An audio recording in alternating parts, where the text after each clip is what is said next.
Is Will Wade the savior that ACC basketball needs? Maybe? You're talking ball with the ACC squad. From Florida State to North Carolina, from Syracuse to Miami, and from NC State to California, it's the local experts of the Locked On Podcast Network bringing you scoops, breakdowns, and the most comprehensive preview of the upcoming ACC weekend. Hang on, it could get loud, it could get heated, and it will definitely be fun. Squad up, you're part of the ACC squad. Shout out to the everydayers, and thank you so much for making the Locked On ACC squad your first listen and your first watch today. We're available free wherever you get your podcasts. We're free on YouTube. We're part of the Locked On Podcast Network, your team every day. Today's episode is brought to you by TurboTax. Ready for stress-free taxes and the most money back? Head over to TurboTax.com today and get matched with your expert. We're going to talk some football on this episode because all of our teams have spring football in progress. I am Alex Stano covering Miami with Locked On Canes. We got Jackson Holzer from Locked On Syracuse, Kenton Gibbs and Grayson Boone from Locked On Wolfpack, Isaac Shade from Locked On Tar Heels and Locked On College Basketball. We'll talk about top spring football storylines so far.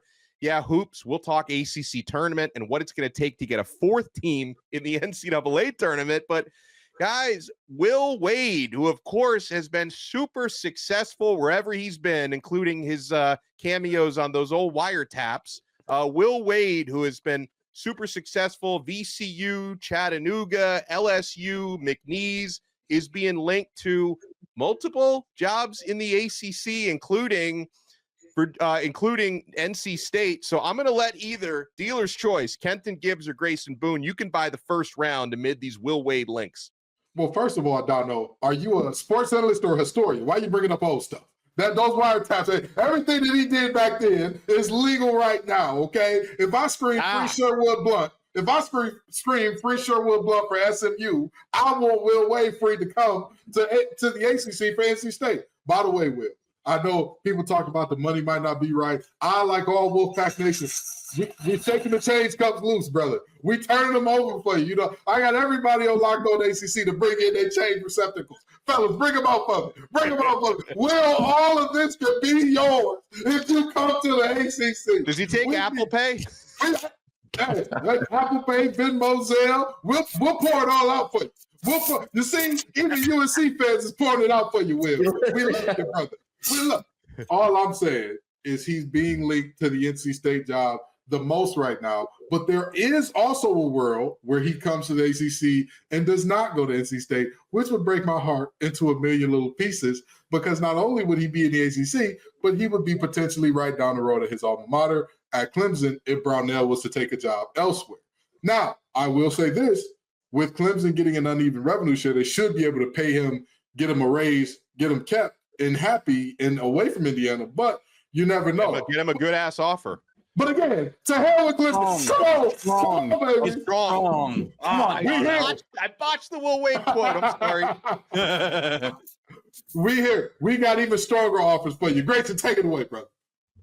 I'll tell you what, I might be buying one of the first rounds here, but I'll go ahead and pour it out for Kevin Keats. Of course, NC State is being linked to Will Wade because head coach Kevin Keats was fired on Sunday, just 1 year removed from winning the ACC tournament and taking NC State back to the Final Four for the first time since Jim Valvano in 1983. A lot of Wolfpack fans were kind of waiting for this. In fact, we expected it to happen before the magical run happened a year ago, but it's kind of crazy. Kent and I have been told pretty consistently over the course of this season, regardless of how bad it went, to not expect Kevin Keats to be ousted until he was ousted. And the season was so poorly. We still need all that change. Don't put it away. Yeah, don't put it away. Don't put it away, Isaac. Just leave it where it is. I think he owes that change to Belichick. NC State missing the ACC tournament for the first time basically ever was embarrassing enough to get Kevin Keats out. For him to be fired is a statement from Boo Corrigan, the AD, and NC State that they are ready to be competitive on a greater scale. And being linked to Will Wade would be a home run hire for NC State. Has a little bit of a checkered past with all the FBI stuff. Like Kenton likes to say, he's just ahead of his time. Getting some players a little extra coin, just ahead of his time. But yeah, man of the people, really. Man of the people. You know who else was a little bit ahead of their time?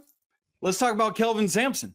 Here right? we go. You know, it's like we've got dudes like the Rick Pitino, right? Like guys who are like phenomenal basketball coaches that have been exiled or exonerated for some reason or another, and they're just dudes. And at some point, like it's kind of different with Chris Beard, right? Like that was a moral thing that caused him to get out of Texas. Right. Phenomenal basketball coach. I can't touch what he's doing in his personal life, but these other guys, bring on Will Wade, y'all. This dude is 55-10 in 2 years at McNeese. Hey, you want to know the biggest gap in any conference this year from first place to second place? Wild guess. McNeese won by 5 games this year. Bring Will Wade to the ACC. We need great coaches. That's why we're falling apart right now, because of the exodus of all these dudes. Will Wade can help start a new era. Carolina fans calling for you. Well, let me give you a statement followed by a question. Now, this statement's crazy. All that Will Wade has already accomplished in multiple different spots. 42 years old. So if NC State can turn this guy into someone who maybe doesn't mind spending a decade plus there, you have the opportunity. I'm not saying it happens, but you have the opportunity to try to build a Will Wade dynasty.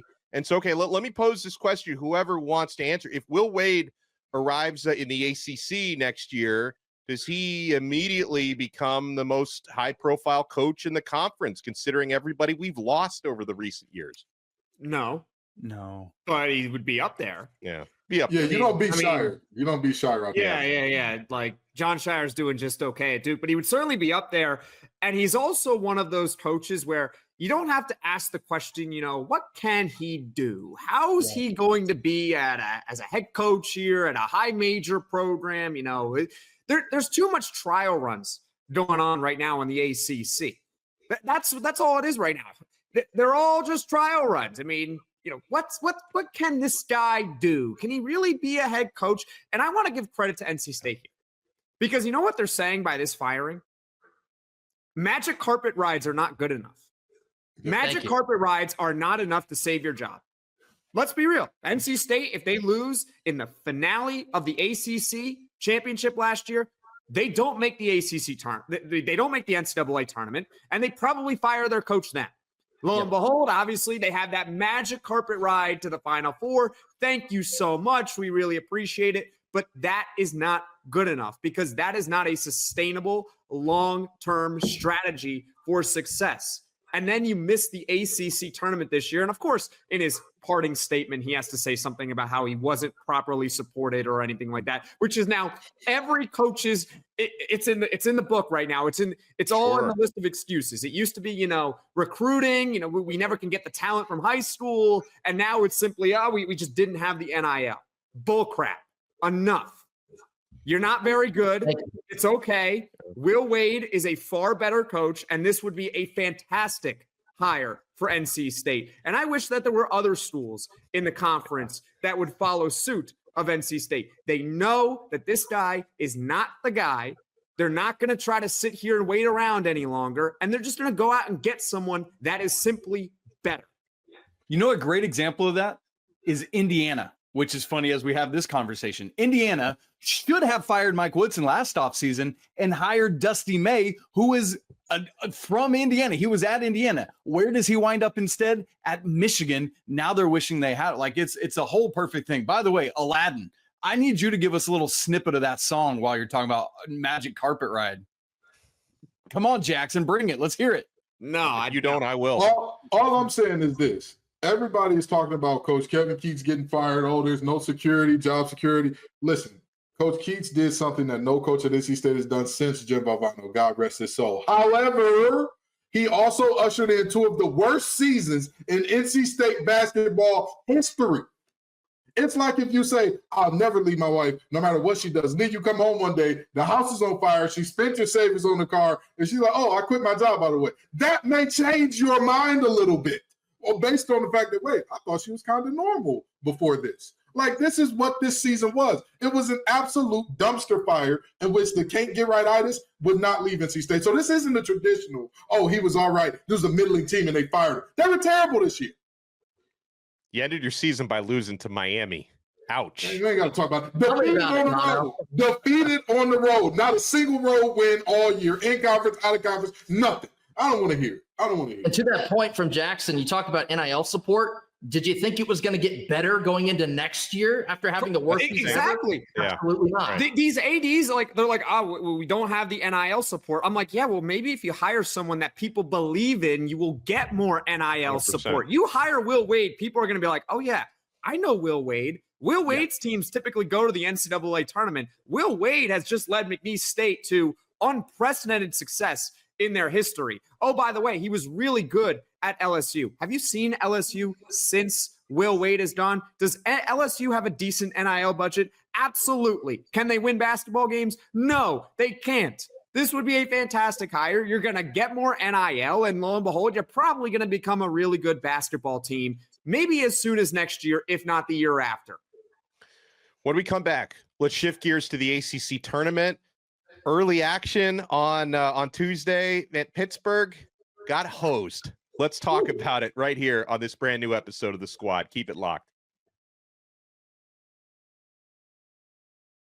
My friends, it's that time of year, and this is a message from sponsor Intuit TurboTax.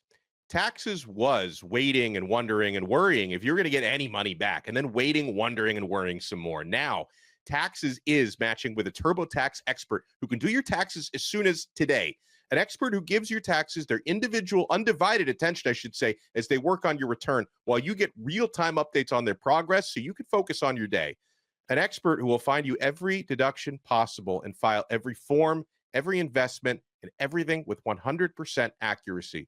Also, you can get the most money back, guaranteed. No waiting, no wondering, no worries. Now, this is taxes. Get an expert now at TurboTax.com. Only available with TurboTax Live full service. Real-time updates only in iOS mobile app. See guarantee details at TurboTax.com/guarantees. Thank you so much for making Locked On ACC your first listen and your first watch today. For your next listen, make sure you give our guy Isaac and Andy Patton some love on Locked On College Basketball. They are your cheat sheet for all the conference tournaments and the NCAA tournament coming up. You're going to be ready to fill out your brackets. So in the very early ACC tournament action, it looked like Notre Dame and Pitt were about to head to overtime because Notre Dame, we thought, missed a potential buzzer beater from Marcus Burton. But a foul was called on Zach Austin, and that put Notre Dame on the free throw line with half a second left. He only made one. He didn't make two, but it didn't matter. He just needed to make one because then Pitt didn't have time to even heave up their buzzer beater after that. And so it's one of these things that, like, I want to let Isaac by the first round here because I see the way you're shaking your head. Listen, I know bad calls happen in most every game, but that was probably the most untimely of bad calls that I've seen in a while. The referees literally gave Notre Dame a regulation win. Yeah, and first, just to correct the record a little bit, it was Tate Davis, not Marcus Burton, that hit that free throw at the end there. But what's funny about it is now Notre Dame is going to be playing North Carolina tomorrow. I know that pretty well, and I also remember back to the lone regular season meeting between North Carolina and Notre Dame. In Notre Dame, Carolina's down 3 with 14 seconds left. Carolina gets a 4-point play to go in the lead. Marcus Burton, to Dono's point, comes down the lane, kind of gets fouled by Elliot Cadeau, both a hand check and a bump. Guess what? No call. And it's funny how those two things were so wildly different. Here's my biggest issue. If we're calling those ticky-tack fouls throughout the game, great. Maybe you do that in that moment.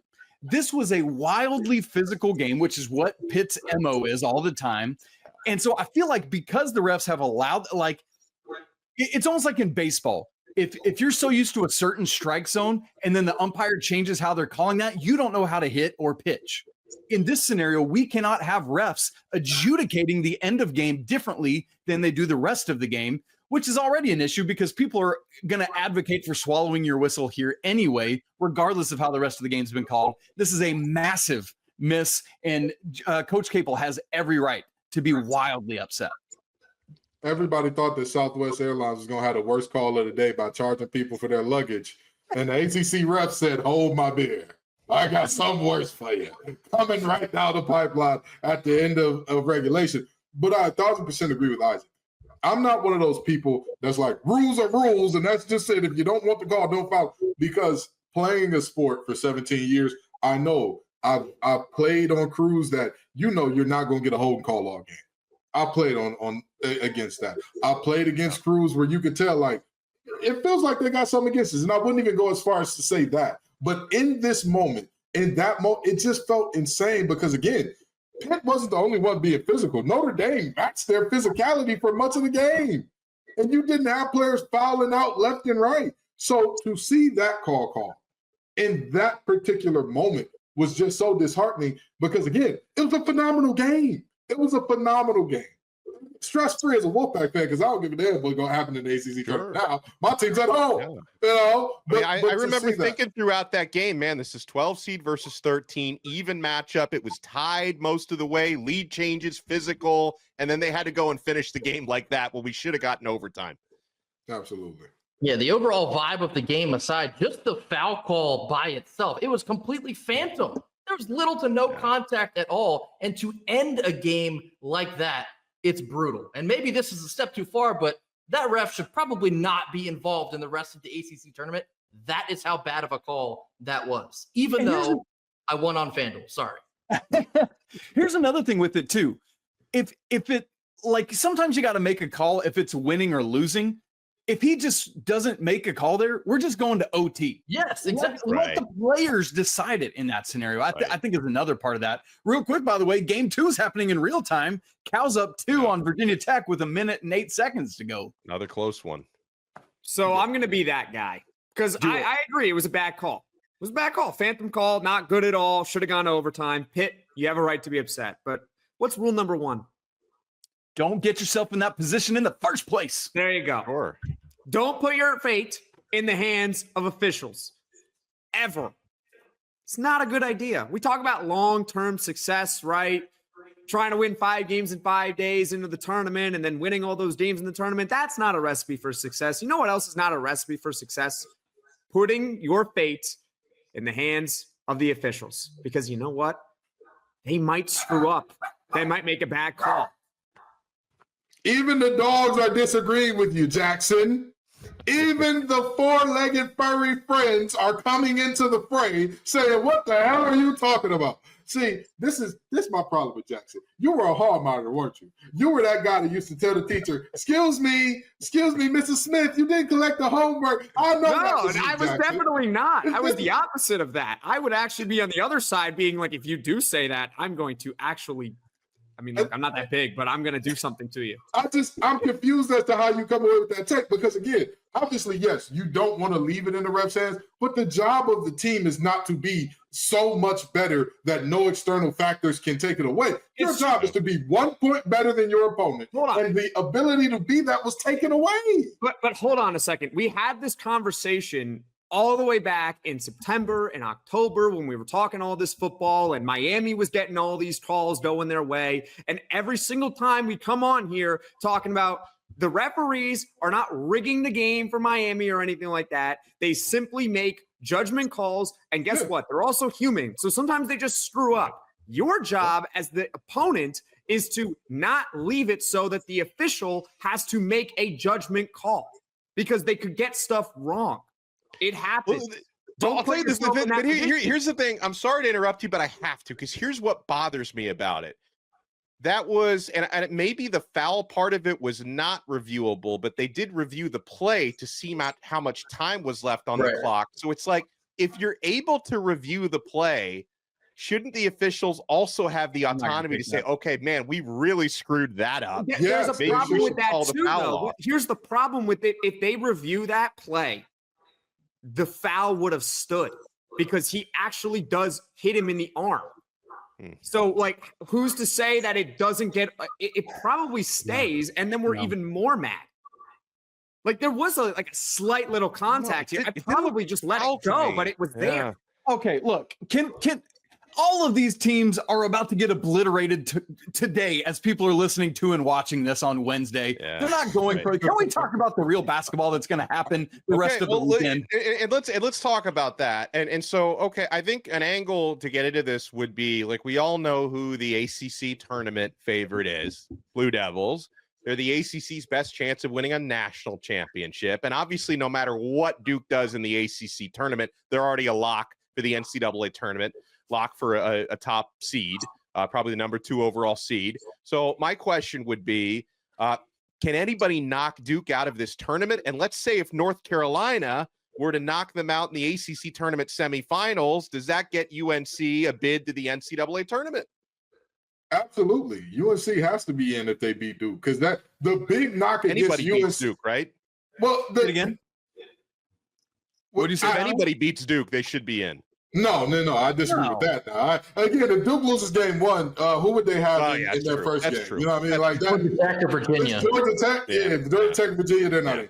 But if they lose in the semifinal or the final, then whoever exactly. If it's UNC that knocks them out, and again, I'm saying nice things about Tar Heels. I'm doing my good deed for the year. But if it's one of those teams to beat them, the knock on UNC, no signature wins. Last signature win was in December. Ain't won a big game since September. If they find a way to get hot at the right time, you have to give them their respect. You have to give them that. I say the same thing about Wake Forest. If Wake Forest is a team that finds a way to beat them, either one of those teams are close enough to the bubble that a win over the number 2 team in the nation, even if you don't win your conference championship, you need to be in. Because again, Duke is not a fluky number 2 where it's like, oh, we just kind of meandered around and were decent enough for most of the year and everybody else was bad. No, the field this year in terms of the top has been really good, and Duke has maintained their position on top of everybody except Auburn in that regard. So I don't see a world where you're looking at, oh, one of these 2 teams that's on the bubble beats them, or SMU, obviously, who's on the other side of the bracket, they'd be winning the ACC championship, meaning they de facto get in. But there's no reason to me to say one of those teams beating them shouldn't be. It's going to be, I mean, legitimately, the only team I would even take a flyer on is Clemson. Yeah. No Louisville? Not Louisville. I don't think Louisville has the ceiling to do it. I mean, look, anything could happen, right? But I don't think I would take a flyer on it. But still, like, let's respect this guy, Pat Kelsey, which I guess we probably should have talked about ACC postseason awards today, some on the show. But Pat Kelsey, ACC Coach of the Year, what a marvelous job he's done. I don't think they have enough horses to run with Duke. The funny thing is, the recent trend in the ACC is that the team, like a team that wins the tournament, is not typically a team that we expect to win the tournament. Right. That's the madness of this whole thing. That's why it's called March Madness. It's hard to envision that the ACC champion is not going to be Duke. And then if you say it's not Duke, then it's hard to say, well, is it going to be Clemson or Louisville? At the same time, if I'm going to take a flyer on anyone here, I'm going to put it on Carolina. Yeah, that's the team that I would say, if there's any team in this field that I think could make a run that we don't expect to make a run, it's Carolina. Because they're also on the bubble right now. They kind of need to make a run if they want to get in. And they have talent. It's there. They have it. They just haven't gelled together, and they haven't been consistent enough this season. But you just need to come together for one game at each time. And if they're able to do that with the talent that they have, they are that one sneaky team I would say, you know what? Maybe they can make a run. But it's funny because I don't know exactly when this is going to air. They're playing at 2:30 on Wednesday. They could lose to Notre Dame. That's the funny part of this. And let me slide in really quick, Dono, because I know we got to move along. But one of the questions for Duke is motivation. Do they care about this week at all? Or are they so locked in on the big dance that they're just kind of 60% in it this week? Well, hold on. How do you 60%? Yeah, they're too young. They're too young to not be locked in. You got to be locked in. I don't think they're going to just go. I don't think they're going to, like, the coaching staff, if they are the ones who can, quote unquote, mail it in. If they want to sit here and say, you know what, we're not going to play Cooper Flag all this time. We're not going to play Canupo all this time. We're going to rest our guys and we're going to play our bench the entire ACC tournament. Sure. Isaac, you probably know better than I do. Is there any team in the history of college basketball that has ever done that during the conference tournament where they just rest all their starters? Oh, I don't mean rest start. I just mean the dudes not caring as intimately as they do during the regular season. Or I get what you're saying. I'm just trying to sit here and wrap my head around it. Like, these guys are competitors. I don't see them going on the floor and being like, we're not going to care all that much. That we're going to play Carolina in the ACC tournament. Like, that's your rival. People don't care about the conference tournaments as much as they do the regular season or the NCAA tournament. That's the issue. Yeah. Well, I don't know. Like, I Kevin can't Keats see did. the athletes taking the floor and just being like, we don't care. Well, let's shift gears and talk a little football on the other side. Biggest spring football storylines from Miami, UNC. UNC's definitely got some. NC State and Syracuse. You want to keep it locked right here on this Locked On Squad. Looking to optimize your nutrition this year. Factor makes eating well easy with chef-prepared, dietitian-approved meals that are fresh, never frozen, and ready to heat and eat in just 2 minutes. With 40 options across 8 dietary preferences every week, you can customize your meals to fit your lifestyle, whether it's Calorie Smart, Protein Plus, or Keto. Plus, Factor even offers wholesome smoothies, breakfast, and grab-and-go snacks to keep you fueled all day long. I love how Factor takes the stress out of meal planning. I've tried their Protein Plus meals, guys. They were packed with flavor. They kept me full throughout the day. The convenience is unbeatable. No prep, no mess, just great food in minutes. Eat smart with Factor. Get started at factormeals.com/LockedOnCollege50 off and use code LockedOnCollege50 off to get 50% off your first box plus free shipping. That's code LockedOnCollege50 off at factormeals.com/LockedOnCollege50 off to get 50% off plus free shipping on your first box. Thank you for making the Locked On ACC Squad your first listen and your first watch day. Make sure for your next listens, you check out our other shows. Jackson Holzer hosting Locked On Syracuse, Kenton and Grayson hosting Locked On Wolfpack, Isaac Shade hosting Locked On Tar Heels. Spring football is underway across the country, guys, including the ACC. All by the first round here, I'm looking at a trio of quick notes on Miami, and I was at their first week of practices last week. They're off this week for spring break. Number one to me and to everyone is the health of Carson Beck, Miami's new starting quarterback. He's still not cleared to throw just yet, fellas, but he could get the green light within a couple of weeks. So Beck might be able to throw at some point during spring, which would be big, would indicate he's ahead of schedule on his recovery from offseason elbow surgery.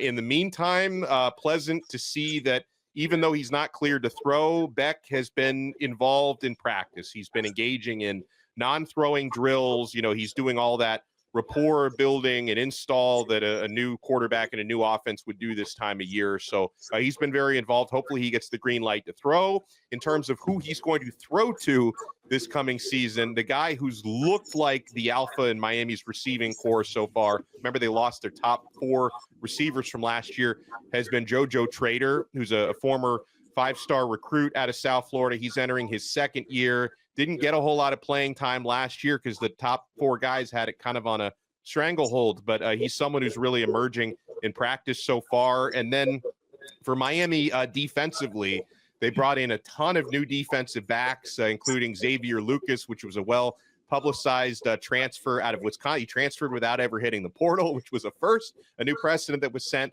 And he's looking good so far because we remember, as good as Miami's offense was last year, the defense kept pretty much everyone they played in the game, especially Jackson Holzer's fighting Syracuse Orange, who were able to pull off that dub. So that's what I've been seeing so far at Miami. Obviously, it's hard to get negatives in spring football because everyone looks good when there's no pads on, but definitely seeing some positive trends out there. Who wants to buy the next round? I guess Come on, I'll go. Oh, I was about to say. I was gonna say, all right, I guess I'll go. Yeah, so we got a quarterback battle.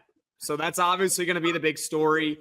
The 2 leaders in the clubhouse, LSU transfer Ricky Collins. He sat behind Garrett Nussmeier last year, Jaden Daniels the year before that. So obviously he wasn't good enough to beat out those guys. Most quarterbacks are not, so that's okay. He comes to Syracuse. He's going to have a chance to earn the starting job. But also, Syracuse recruited someone out of Georgia last year named Jakari Williams. He's a 3-star guy, dual threat quarterback.